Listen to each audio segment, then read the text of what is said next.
Nasabi protected kami. Never. I will dispute that. Some agriculture groups doubt the government can protect them if the country joins the Regional Comprehensive Economic Partnership or RCEP. Under the Free Trade Agreement, these countries can import goods and services from each other at low to zero tariffs.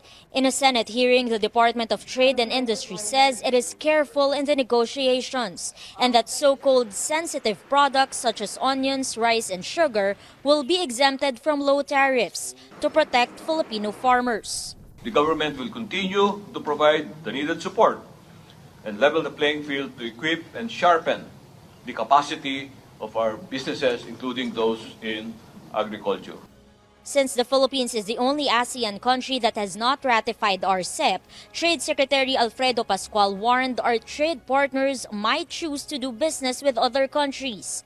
For the Federation of Free Farmers, the Philippines will turn into a quote-unquote ukay-ukay republic if it will rely on importation. All products are included in RCEP. Ang totoo is, for these sensitive products, hindi bababaan ng tariff.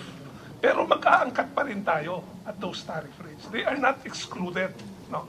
It's a very deceptive term. No? Mababaho ang tiwala namin dun sa NEDA, DA, and to a certain extent DTI. Kasi yun ang karanasan ho namin, pinabayaan ho kami. There is no path for development. There is a path for importation development.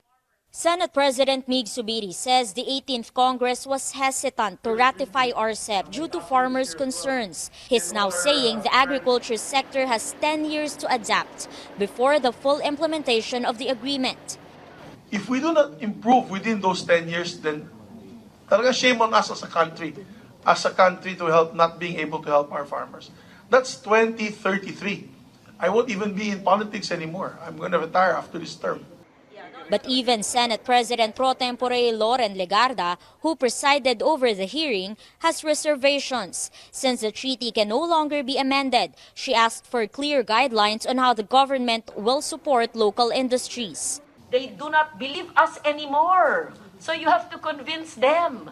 So you have to draft for me, assuming I will accept, hindi ko pa tinatanggap ito, and assuming we will ratify and concur the guidelines. The senators had a closed-door meeting with Executive Secretary Lucas Bersamin about RCEP and other priority measures. Zubiri is confident 2/3 of the Senate, or 16 senators, will vote to ratify the free trade deal. The Senate will then form a special committee to oversee its implementation. Eimor Santos, CNN Philippines.